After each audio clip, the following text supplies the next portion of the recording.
Yeah, so you can change slide first. Okay. Shushan has always been an active and independent woman. She's not new to smartphones. In fact, now that she has retired, she spends even more time playing mobile games and catching up with loved ones. However, Shushan has also recently been diagnosed with mild dementia, a condition that causes progressive intellectual decline. Thankfully, her family is extremely supportive and encourages her to maintain her independence. Therefore, it was one fine Sunday morning when Shushan decided to go grocery shopping alone. On the way there, she suddenly feels overwhelmed with disorientation and realizes she's in a foreign place. Shushan was lost and she had no idea what to do next. Unfortunately, Shushan's story is not an uncommon one. A very good afternoon to the judges. We are Myosotis, and today we'll be presenting our solution to the problem statement. Here's what we'll be covering today. First, let us understand our target audience. Adults over 50 years old is a very large and heterogeneous group that consists of people at different life stages with different levels of technological literacy and very different needs. We may have working adults at the peak of their careers who prefer to have more autonomy and independence, and retirees who may be less digitally inclined. In mild dementia, individuals are largely able to retain independence but may require support in maintaining their daily routine. Therefore, the main therapeutic goal at this point is to maximize their ability. Like many other cities, dementia is a growing problem in Singapore.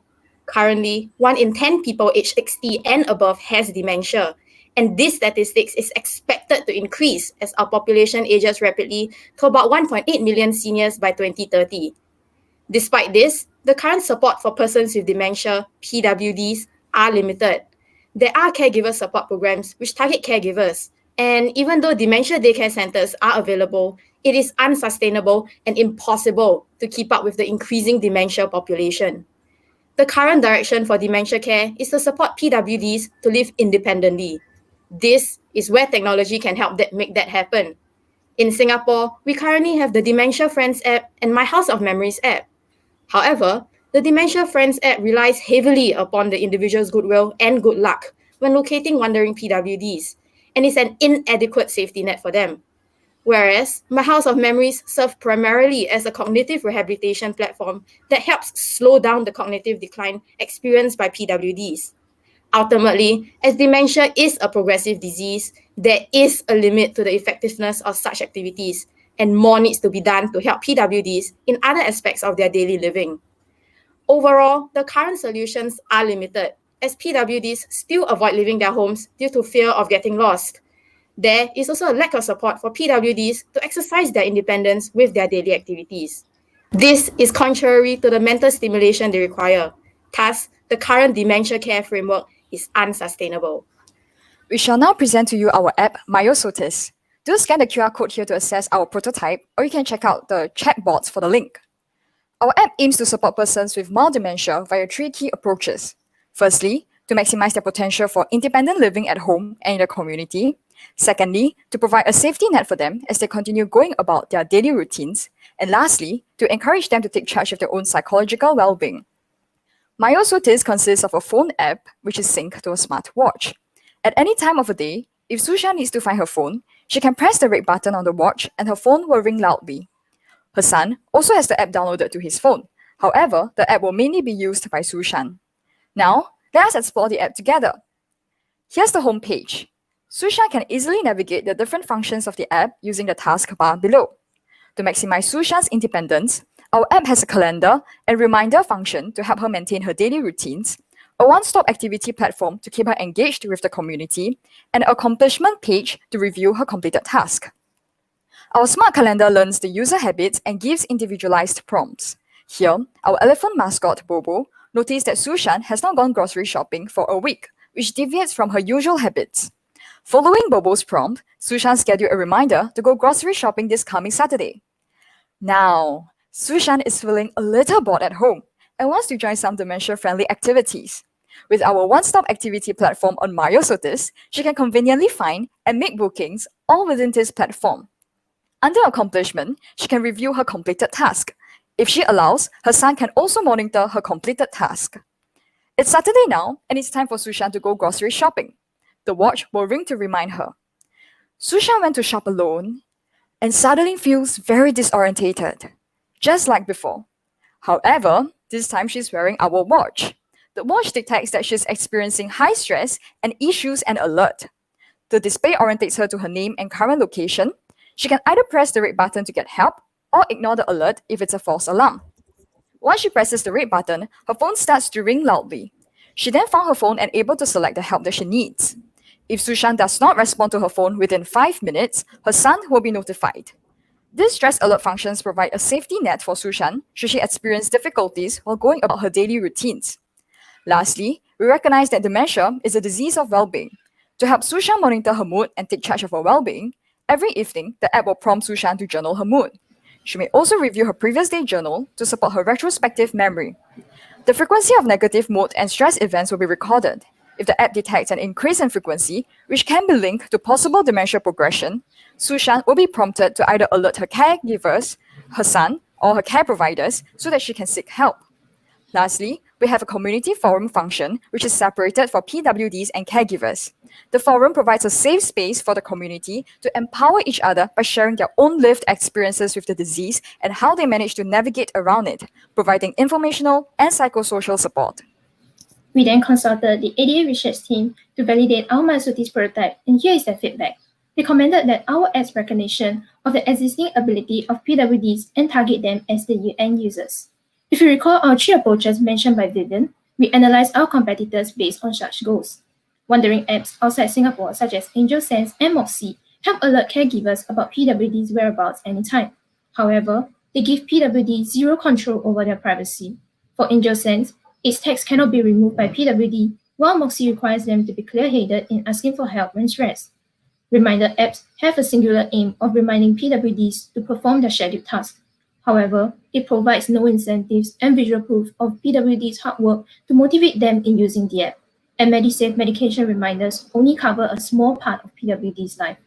On the other hand, the Fitbit and Apple Stress Watches contain many complex functions which are not personalized to PWD needs, and an interface that is not dementia-friendly. Generally, all these applications do not offer holistic support in terms of daily life activities and community engagement.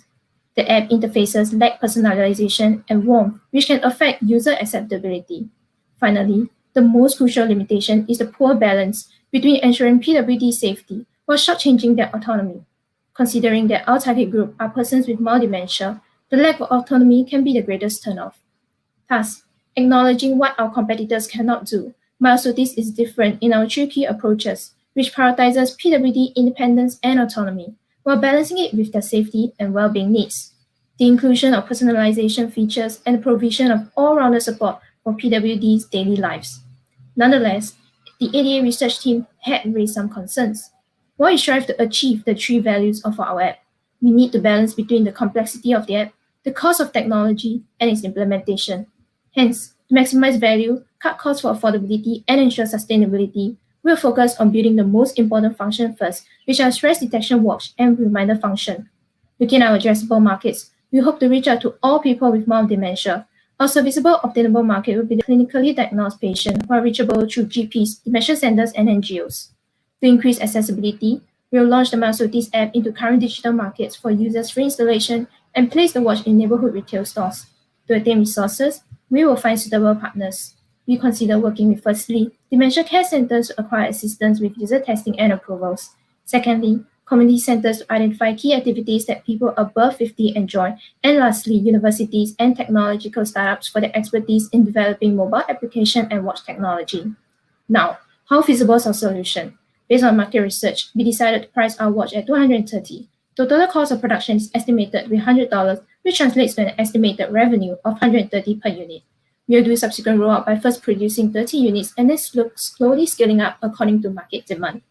In the future, we aim to include progressive app functions that adapt to the user's declining functional status, a light app version for the less technologically literate PWDs, and a pet care feature to increase PWD's sense of self-efficacy. For now, we are focused on acquiring partnerships and approvals, prototyping with cheaper materials, and conducting user testing in the later months to test user receptiveness and product usability. With that, we hope that you will embark with us to help Sushan and her peers to live independently and take charge of their psychological well-being. Thank you. Thank you, Team Myosotis, for your presentation. We'll now hand over the time to the judges for their Q&A, and I'll perhaps open with the first question from Dr. Mary. So Dr. Mary asks, what are the immediate next steps and funding required for your team to develop the tech prototype and derive initial efficacy?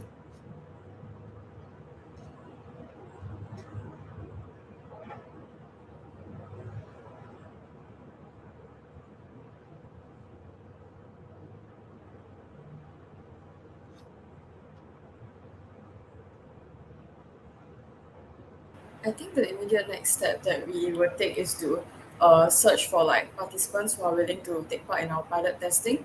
We are thinking of having like a minimum size of 30 testers for the initial stage only, as we want to gather some qualitative feedback, meaning like word for word comments, so that we can work on like refining our this app first before we open it up to a bigger sample size for a more meaningful insight. Um, as for funding, I think we will the most basic thing that we need is like some sort of incentive so that we can encourage at least 30 people to join our initial pilot testing. So our group has discussed that maybe we can offer like some vouchers. It can be something like an NTUC voucher. Yeah, and I believe that my team members have some things to add on to. Hi, I will just add on. So our current plan right now is first we will, in order to develop the prototype, we will make use of a platform as a service providers such as like they are usually free platforms for us to develop a mock prototype. And using these prototypes, we were able to reach out to potential partners such as ADA and different dementia care centers to conduct our pilot testings. We can also reach out to GPs as private GP clinics as well to broaden our users. Afterwards, when we conduct a pilot testing on this group of people, then based on their feedback, we can then work on our prototype on these PAAS providers, which I mentioned earlier on. Then I feel that at the moment when if you are able to develop a very solid prototype that is proven to be able to reach meet the user needs, that's when we'll be able to find bigger biotech companies to sponsor our prototype lah. Thank you, Vivian, for your answer. I'll move on to the next question, again from Dr. Mary, regarding references to clinical providers and the guidance needed, and how much of your offering is evidence-based. Which part of, when you say how much of our offering is evidence-based, do you mean our functions? Perhaps I can invite Dr. Mary to stage to clarify this point. Perhaps I'll move on to another question first by Dr. Agatha. All right. I'll just take this question. So, actually, persons with mild dementia, at the initial stage of their disease, they are less likely to get disorientated. In fact, I feel that, based on my understanding on their symptoms, is that they have typical issues like slight forgetting like where they put their keys, which is something that we all experience on a daily basis. Hence, we believe that in the initial part of the disease progression, they will not activate the safety alert. Nonetheless, there is still dementia is a progressive disease. There will come upon a time where they find themselves out in the community, participating actively in the community, and suddenly found themselves disorientated because the disease has already progressed. And this is when our safety alert will be able to come into play to support them for this very unlikely and unfortunate event that they get disorientated as the disease progresses. Thank you, Vivian, for the clarification. I'll move on to the next question, again from Dr. Mary, regarding ensuring that the stress event is not a false alarm. For that, I'll take the question. Yes, we will definitely do a baseline assessment because each GSR threshold is actually different for each patient, basically, which means that each patient will obviously respond to different situations, so that basically their stress threshold is definitely different from each patient. So we will do that baseline assessment. So when the watch comes for each patient, we will first do an assessment based on by ensuring that they are in a very stabilized situation first, and then we measure what is the most stable stress level and what is the normal heart rate variability and heart rate for them before we ensure that there is appropriate threshold level that will cause not a false alarm. Yeah. I hope that answers your question. Yeah, thank you, Devon. I'll move on to the next question from Dr. Finn regarding how reasonable it is to assume that users will switch over from their smartwatch to yours.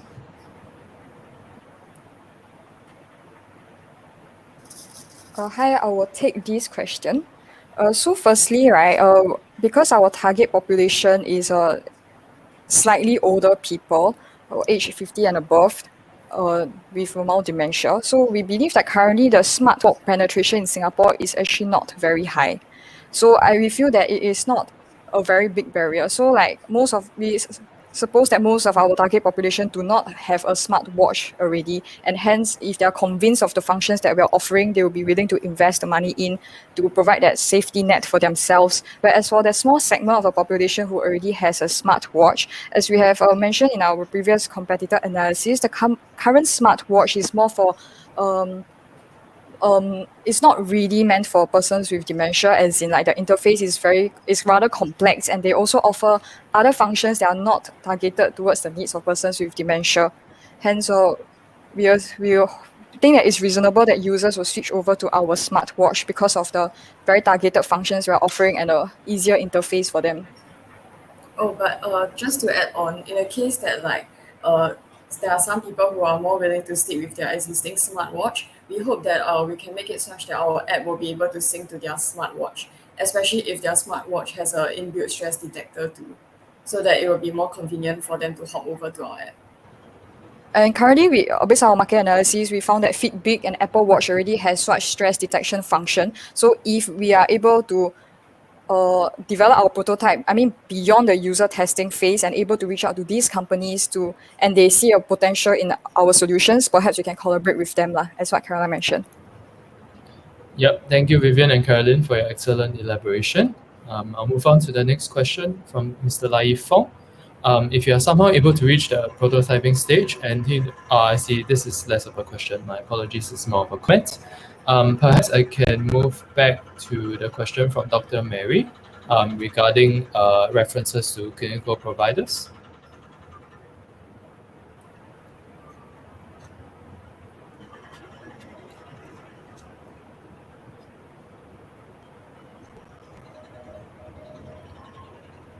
Yep, and team, please welcome Dr. Mary to stage. Hello. Hello.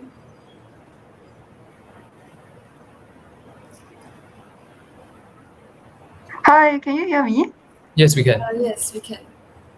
Hello. No, I just wanted to find out, in the whole process of trying to implement this watch and app, right? How much of it is evidence driven, right? So, how severe a disorientation do you think that the patient will, experience, right? What kind of typical stress response will you get? What kind of interventions are required or to support, right, that could support this independent living? Because I really like the idea of supporting independence, but I just want to know how much of it is tied back to scientific evidence that this can be properly intervened. Hi, I will just take on this question because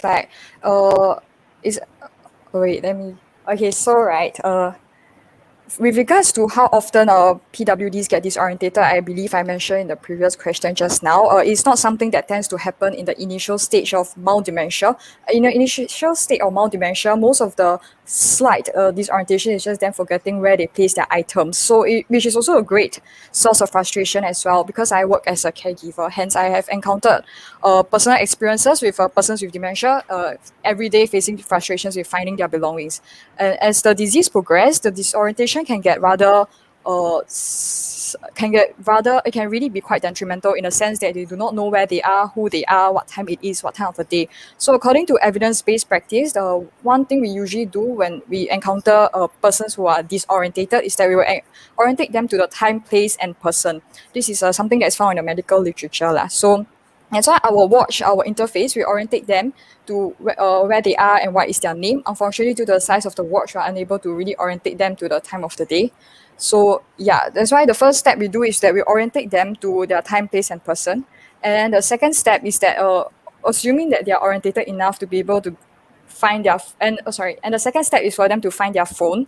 And the reason why we use the sound for them to locate their phone is because there are evidence out there that shows that dementia patients they rely more on their sensory cues to locate items rather than textual cues. So, for example, if you were to orientate a dementia person to like where to find their things, it is better to use sound for them to hear the sound to reach to the object rather than telling them that, oh, your phone is 4 meters up ahead to your left 45 degrees clockwise, this kind of thing. So that's why we make use of sound for them to find their phones. And the moment when they find their phone, we make use of pictures. There are pictures in our help interface. So our help interface, we put a picture of the sun, which is customized and personalized. And we even put the sun's name there. So like even if they cannot recognize anything, but they can see the picture of their son. So we read that persons with dementia, they are more receptive to pictorial cues rather than textual cues, and hence the picture of the sun should be able to help them to find the help that they need lah. So these are the did I answer your question? Slightly. I just also wanted to find out. So I see that you also have other modules like journaling as well as the community, right? So actually, when you have so many of these different modules, which ones do you feel are the most important in your offering? In terms of targeting persons with mild dementia, the most important one would be the calendar and the reminder function. Actually, there are many user tests out there done in overseas. When they compare the different types of assistive technology for persons with dementia, they found out consistently that it's usually the reminder and calendar function that is deemed the most useful for persons with dementia. Mild dementia. That is because they still retain some capabilities to maintain their own daily routines. However, as the disease progresses, that function may not be the most relevant for them anymore because they lack the ability to be able to manage their own daily routines. And hence, if the disease were to progress, we believe the next important one for them to retain will be the daily mood journals and stress monitoring and alerts, because we recognize that even if persons with dementia are unable to express themselves with words because they lose the ability to speak, their mood is still very important, their psychosocial well-being is still very important, and also of course their safety. By monitoring their stress, we can detect that they are in dangerous situations and the PW is able to find out where they are. So safety will become the most important thing towards the later stage of dementia. And one thing I like to point out is that our app, for our future development, we wanted our functions to be progressive so that our app actually grows along with the persons with dementia lah. But that's our future direction. Okay, thanks for that. I just have one more question, right? So let's say, I mean, you are saying that now you want to build this smart wearable with heart rate and all that, right, and skin responses. But let's say that there are already so many out there, and you can just partner one of these providers. So then, what would be your business model if you didn't have this wearable and you're partnering?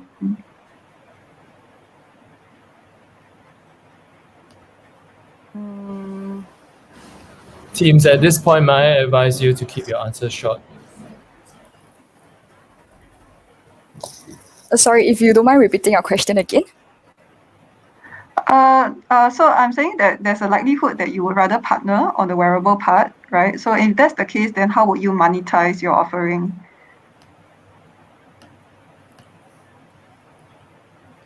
I believe we will focus on the software development part, which is the app itself. So we will probably outsource the watch building to another company, and we will focus on just developing the app and perhaps charging a small amount, like be it like in a monthly plan price structure. And to add on to it, because our wearables collect background monitoring, we collect their biodata all the time. It's a sort of background monitoring. We believe that the information that we have will be valuable for bio research companies who are interested in developing products for persons with dementia or any health interventions for them lah. So we can look to like see how we can collaborate with these companies to make use of this data lah. Thank you. Thank you, Dr. Mary, and thank you, Vivian, for your elaboration. One last question. Teams, do be cognizant of your time. Keep this short. But this question is from Dr. Maya. How will patients remember to use the watch? We actually discussed this wait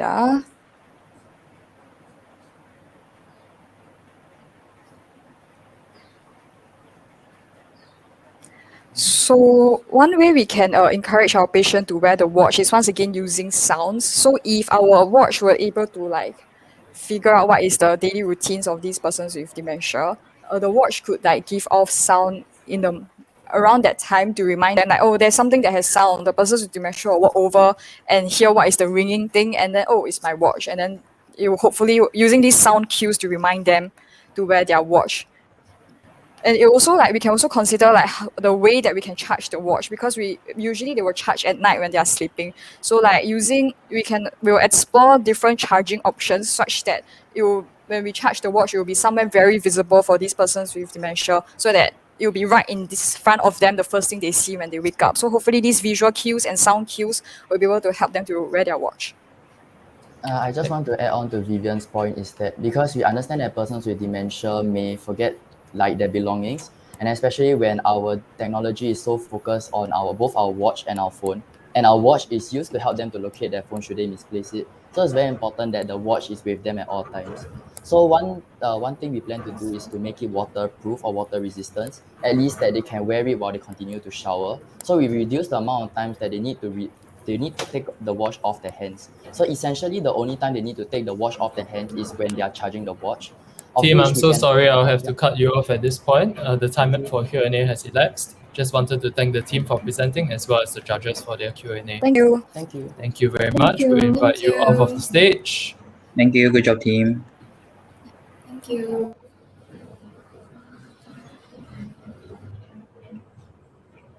And yes, with that, we'll actually break for a short hour for our judges to perform the deliberation and to really finalize on the winners for this year's Beyond Health Hack. So stay tuned. So